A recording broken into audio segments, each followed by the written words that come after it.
I think, like, if you were in that TV show, is it called Hot Ones or whatever, where they eat the I've hot sauce? applied for Hot Ones. I haven't heard back yet. It's a long list, but Yeah, I'm yes, sure it is. Man, that would be so awesome. That'd be awesome. that's the dream. Well, I'm really Yeah. proud of you, man. I'm so glad.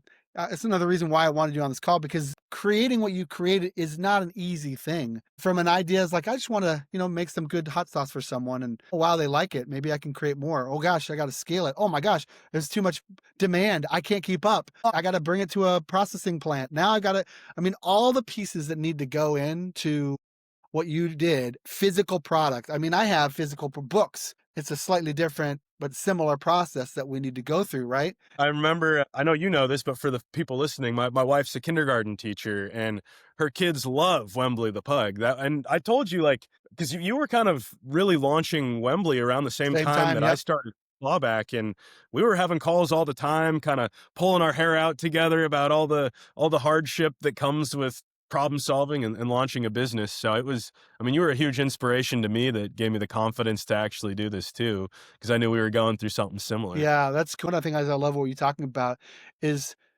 to be where you are, it took more than just you. It took your wife, obviously the support that she gave and probably imagine hours of work that she's contributed. Yeah, It took couldn't do it Mike, without her. it took all these other mentors who just volunteered their time to help you because they like what you're doing and they believe that you got a good thing. And so we never do anything alone, ever. No one goes through life alone. And especially when you're doing something like you're doing and the vision that you now have for it, it's going to require other people to support you, provide advice. Same thing with my AC presentation business. I have a good buddy of mine who was one of the original founders and CEOs of Hum Kombucha. Talk about that. I was Oh, there yeah. when his brand got built, and now it's run by his ex-wife and her friend.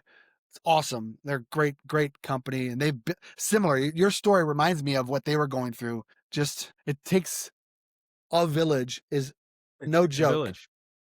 A lot of late nights, Carrie, my wife, is unbelievable. The late nights of labeling bottles to get an order out for the next morning, and then, it's funny because when I first started this, someone commented on I announced that I was doing Clawback on LinkedIn, and one of my, like, childhood friends' parents commented and were like, "Welcome to dealing with the hardest boss you'll ever have, Yourself. yourself." And I think that was such a true that, like, sticks out in my head all the time. Because in my normal job, I've got, PIs I'm held to. I've got a manager who's helping make sure I'm on track. As an entrepreneur, you get to the end of, whatever you're working on, and you ask yourself, "How did I do? Did I do this to the quality that I wanted? Did I do this as fast as I wanted to?" And it's really hard when you don't have, like, a benchmark. So for me, leaning on those mentors or, other entrepreneurs that I've gotten to know has been really helpful. Like, I have my friend who, I mentioned, Jack, who is president at Chetty's.